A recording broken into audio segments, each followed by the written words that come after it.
Well, late this past summer, we were planning my dad's 100th birthday party. And by the way, this was supposed to be it. Tomorrow would have been his 100th birthday. And as we were planning that birthday party, he had a verse he wanted to share with everybody. And so I'm going to share it for him. It's a verse that he memorized. My dad kept a lot of notebooks, as my mom can testify as she sorts through all the things that he had. He kept a lot of notebooks. Not only did he have the verse hanging on his wall, and this is it, off his wall, but he also had it in one of his notebooks under verses to memorize. And he really wanted to share this with everyone who came. It's Psalm 37:25, and this is what he wanted you to know. It says, "Once I was young, and now I am old. Yet I have never seen the godly forsaken, nor seen their children begging for bread." What he wanted people to know is in his life, his long life, he wanted people to know that he had seen the faithfulness of God. And he wanted to encourage others that they too could serve a faithful God. Since that's what he wanted to do on his birthday, that's what I'm going to do, just briefly here. We think we live in hard times, and we do. We do. We live in difficult times. But I just want to go over a little bit about my dad's life. You could. He was born in 1919, and he came of age during the Great Depression, okay? Worst economic downturn in U.S. history. And that's where he grew up. His father was an immigrant from Hungary who came over here, started a business, started a family, and lost everything during the Great Depression. But they were a family whose center was God, and he got to grow up like we, and as you heard my brothers and sisters, got to grow up. He saw his parents' faith in God, and how even losing everything, it was a home of love. It was a home that prioritized things that had eternal importance and not temporal importance.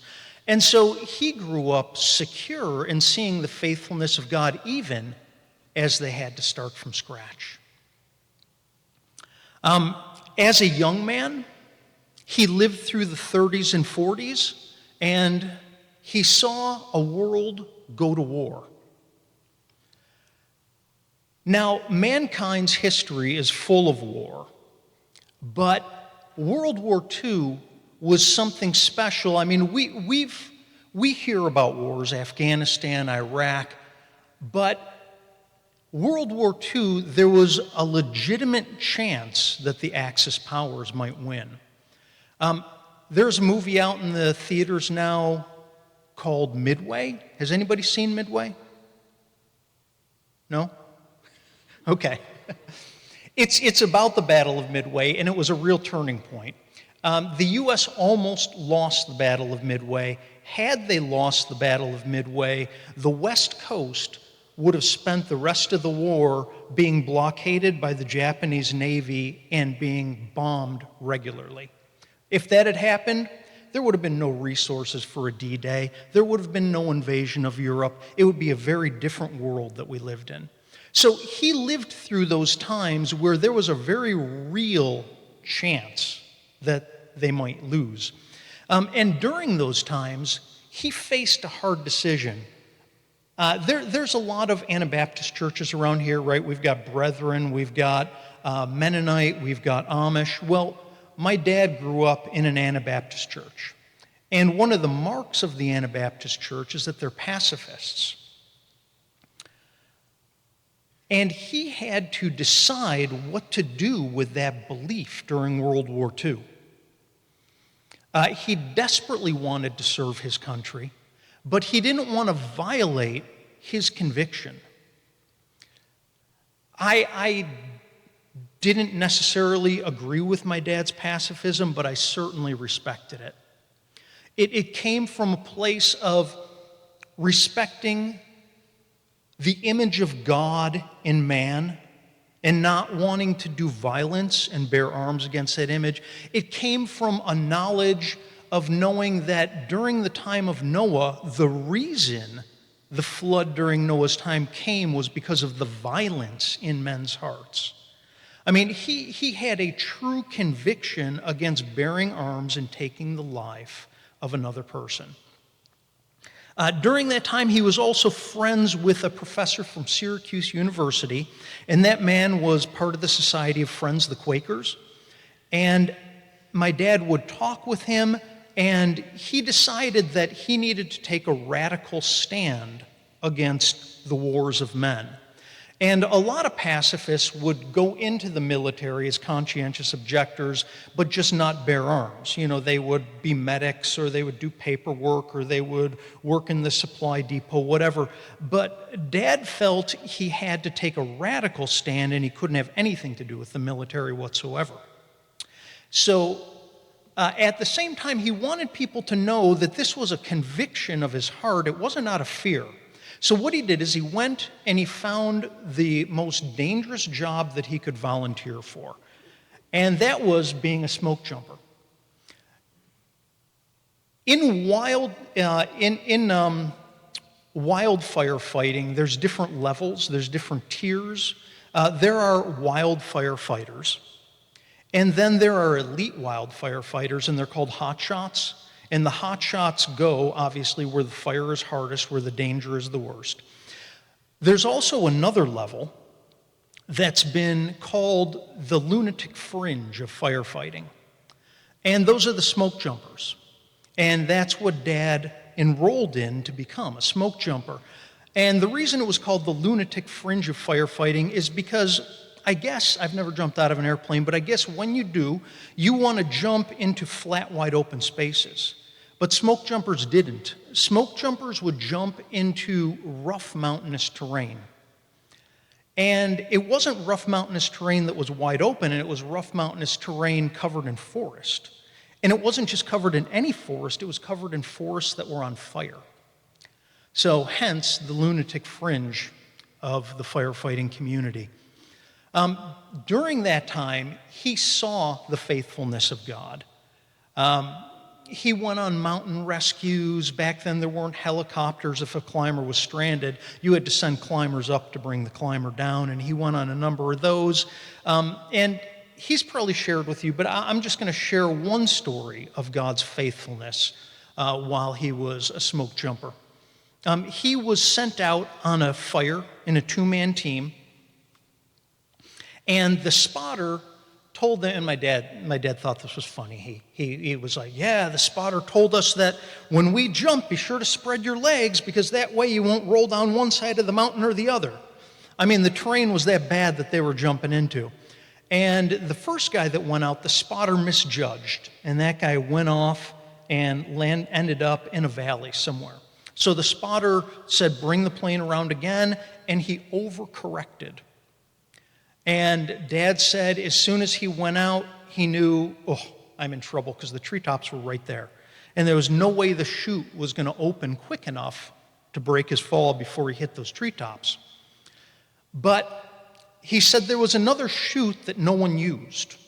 No one used it. It was called the Eagle chute because it opened so violently that people had been injured. They had their backs injured when they used the Eagle chute. So nobody used the Eagle chute. But that day, he had just happened to grab an Eagle chute without knowing it on the way to the plane. And he said when he felt that jolt, he was more thankful than at any time. So, God was faithful to him through those years. So then he left the service. He started a life, went to work with his father, and he turned his heart toward marriage. And he lived in Syracuse, New York. There was this pretty young girl who lived in Akron, Ohio, who he set his eye on. Problem is, she didn't want to marry him. And she put him off for over a year. Eventually, he said, "Is it me, or are you against marriage?"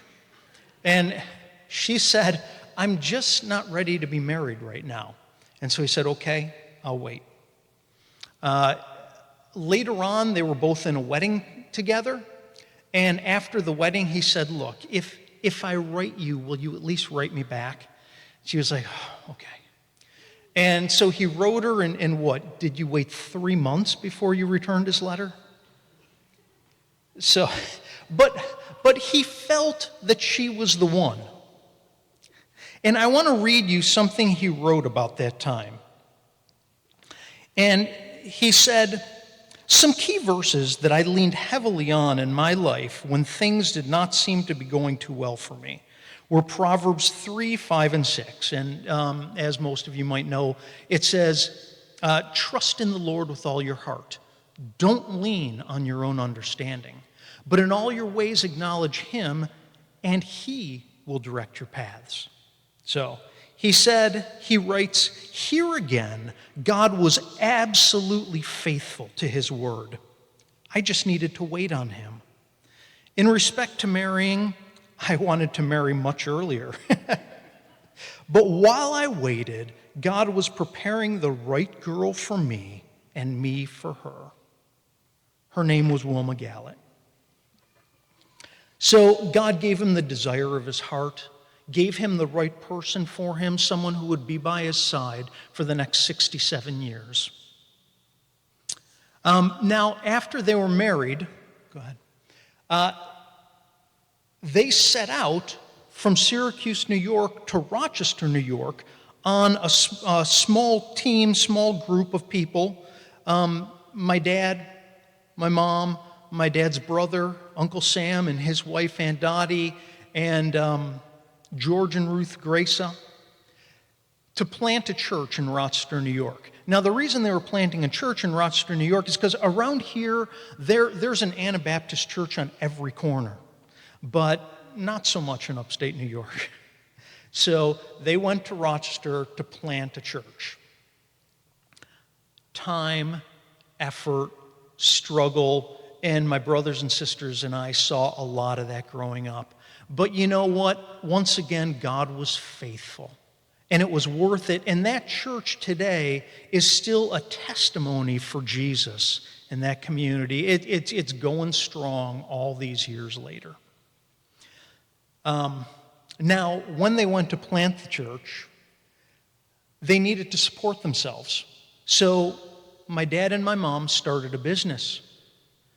Can you imagine that? Going to a new city, starting a church, starting a business. They sold their home, my mom's dream house, to be able to fund the business and to build the business. And we as a family lived in the basement. But you know what? Everybody, all my siblings and I, we have such fond memories of Mom and Dad's store. Because, again, God was so faithful during that time. It doesn't mean it was easy, but God was faithful and blessed during that time.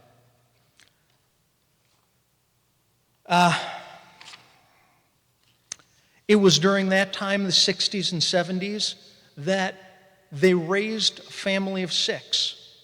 Now, today we think, and there is a lot of social upheaval today. We have a lot of racial tension. We have a lot of division in our country. But I'll tell you, during the 60s and 70s, in hundreds of cities across the U.S., there were race riots. There were governments turning fire hoses on their citizens. I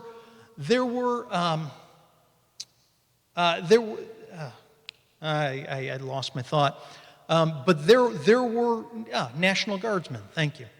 There were National Guardsmen shooting college students in 1970 on the campus of Kent State. I mean, that was a time of social upheaval.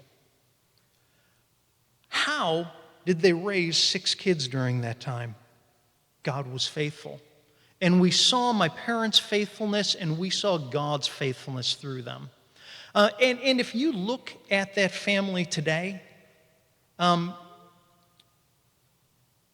family is representative of people whose background is from North America, South America, Africa, India, Asia, Europe.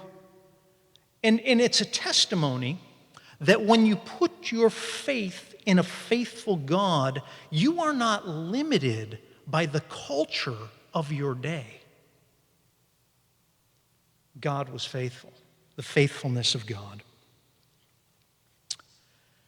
In 1987, at the age of 68, my dad sold his business to pastor full-time. The church had grown, and we moved into a new building, and although he had led the church for a long time, for many years, he felt that now it needed a full-time pastor, and so he sold his business, he retired from business, and he pastored full-time, and he liked this quote. He liked the fact, he didn't go around saying this, but to me, I heard him say it. He liked the fact that he could offer the gospel free of charge, quoting Paul.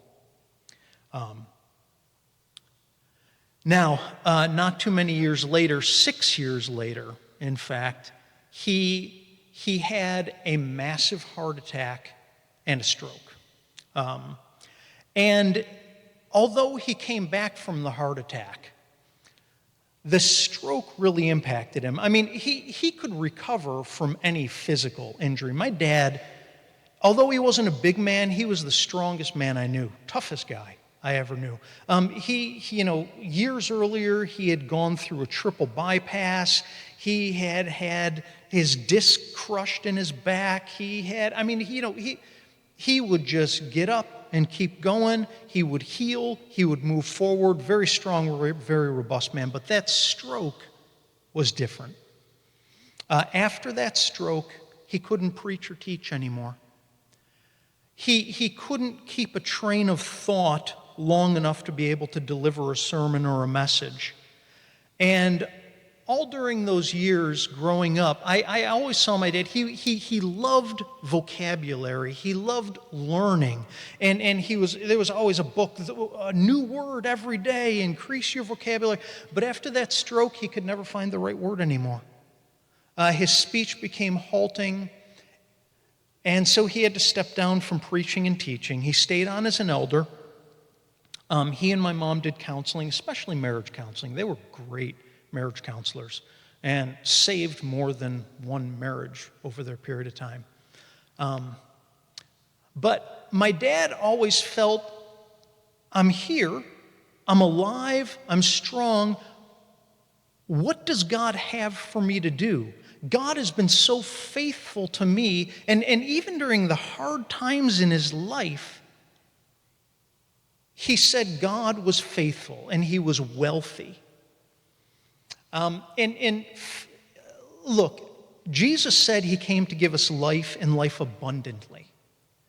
But abundant life doesn't mean easy life, right? Abundant life means full. It means overflowing. It means good, but it doesn't mean easy. And life was never easy for my dad. But he was so grateful to God and what God had done in his life and during his life and the faithfulness that he had seen, that he said, I'm still here. What can I do? And so he was in his latter 70s, I want to say 78, he took the position of the church maintenance man. Because he was always handy. He was always a handyman. He could fix about anything. And he loved to work with his hands. And he had strength, and he still had the ability to fix stuff. So he had no problem going from pastor to maintenance man in his later 70s. And that characterized his life right up until the end. Go ahead and put up the last picture. This is my dad during ServFest. This is about a month before he passed. And what we're doing there is we're coloring bags for Meals on Wheels. Because at 99, about the only thing left that he could do was write Jesus loves you, happy Thanksgiving, and decorate bags. But his heart was to do whatever it was he still had the capability and the ability to do. Because if he was still here, God still had something for him to accomplish.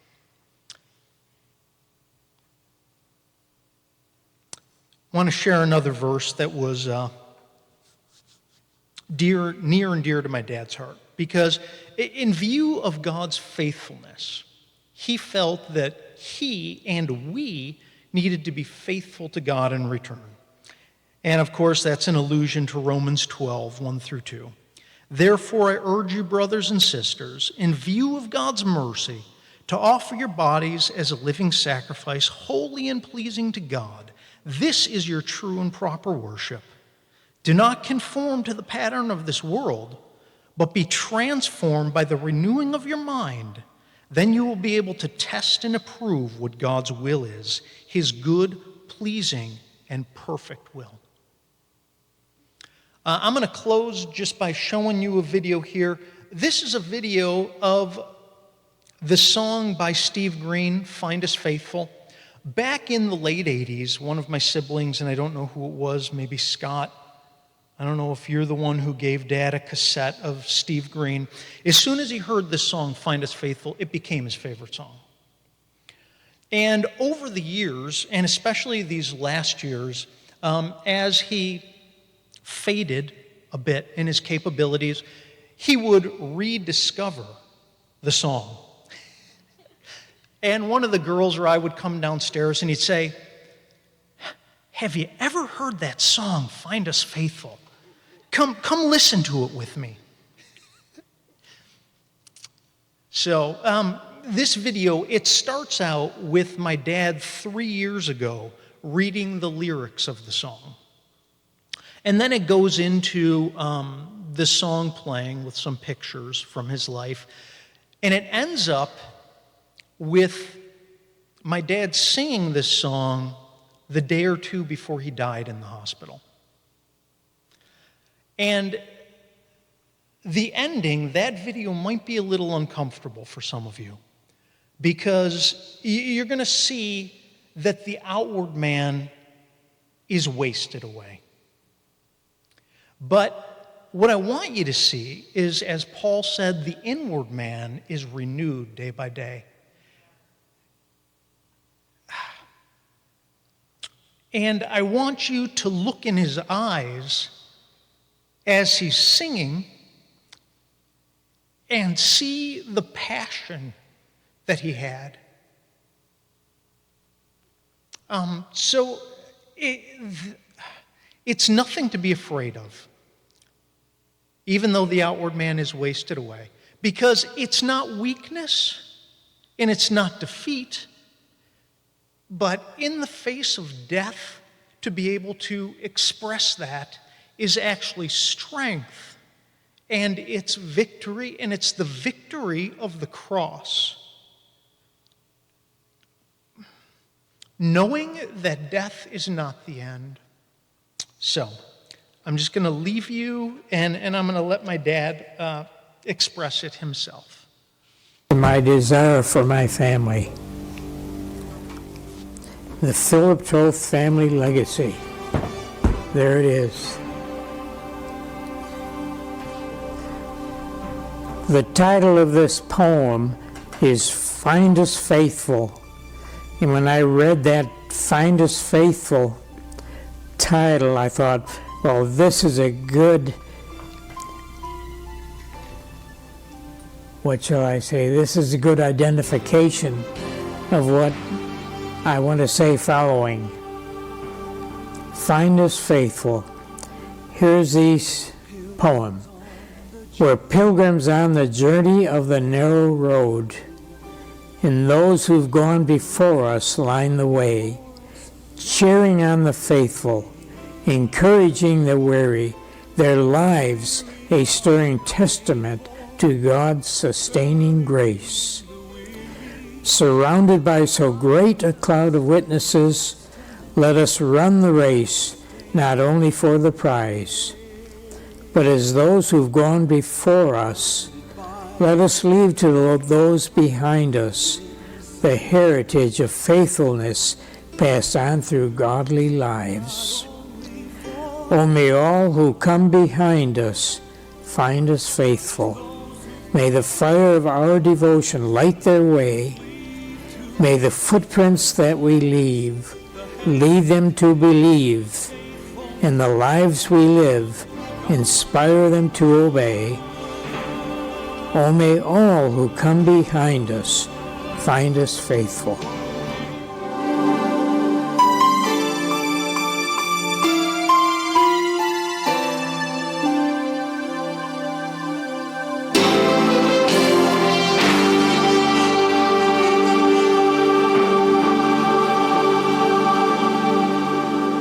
Pilgrims on the journey of the narrow road, and those who've gone before us line the way,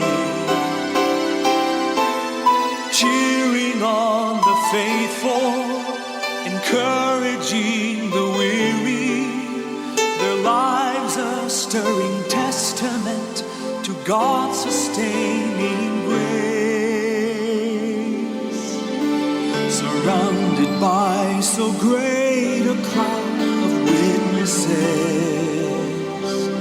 let us run the race not only for the prize, but as those who've gone before us, let us leave to those behind us the heritage of faithfulness passed on through godly life.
Our children sift through all we've left behind.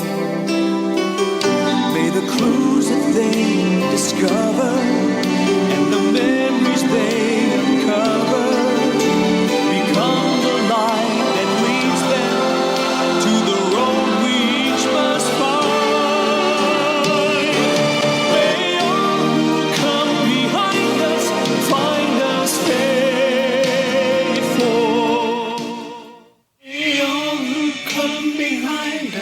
Find us faithful. May the fire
Well, Phil, I don't know how I'm supposed to follow that. I got to tell you.